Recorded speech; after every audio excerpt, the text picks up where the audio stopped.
అమ్మ బాబోయ్, ఇంత మోసమా? ప్రజలని గొర్రెలు అనుకున్నారా?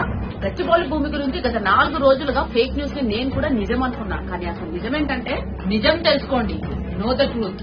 ముఖ్యంగా గచ్చిబౌలిలో ఆ భూమి హెచ్సియు భూమి కాదు, అది మొత్తం పూర్తిగా గవర్నమెంట్ భూమి. ఈ భూమిని అభివృద్ధి పనుల కోసం గవర్నమెంట్ ఉపయోగించుకోవాలని నిర్ణయించారు. కానీ కొందరు విద్యార్థులలో అనవసరమైన అలజడి సృష్టించడానికి ఈ ప్రక్రియను చెడగొడుతున్నారు. ఇంకా గవర్నమెంట్ దాదాపు 20,000 కోట్ల ప్రభుత్వ ఆస్తిని కాపాడింది. అండ్ గవర్నమెంట్ ఈ భూమిని హైదరాబాద్ అభివృద్ధి కోసం అండ్ ప్రజల మంచి కోసమే ఉపయోగిస్తోంది. ఎందుకంటే ఇలాంటి అభివృద్ధి పనులు చేయడం వల్ల హైదరాబాద్ భవిష్యత్తులో మరింత అభివృద్ధి చెందుతుంది. రాజకీయ స్వలాభం కోసం చేస్తున్న తప్పుడు ప్రచారాలను అస్సలు నమ్మకండి. నిజం తెలుసుకొని మాట్లాడండి. హైదరాబాద్ అభివృద్ధి కోసం సహకరించండి.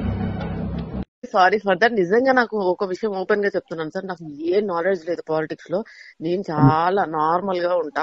అండ్ ఇంకోటి ఏంటంటే, నాకు తెలియకుండానే ఆ వీడియో గురించి నేను ఎంక్వైరీ చేయలేదు. ఫస్ట్ ఆఫ్ ఆల్ ఎంక్వైరీ చేయాల్సింది ఎవరు లేకుండా నేను ఓకే ఖాళీగా ఉన్న వీడియో వచ్చింది చేసేద్దాం అంతవరకు ఉంది నా మైండ్ లో తప్ప నేను అంత విధంగా ఆలోచించలేదు.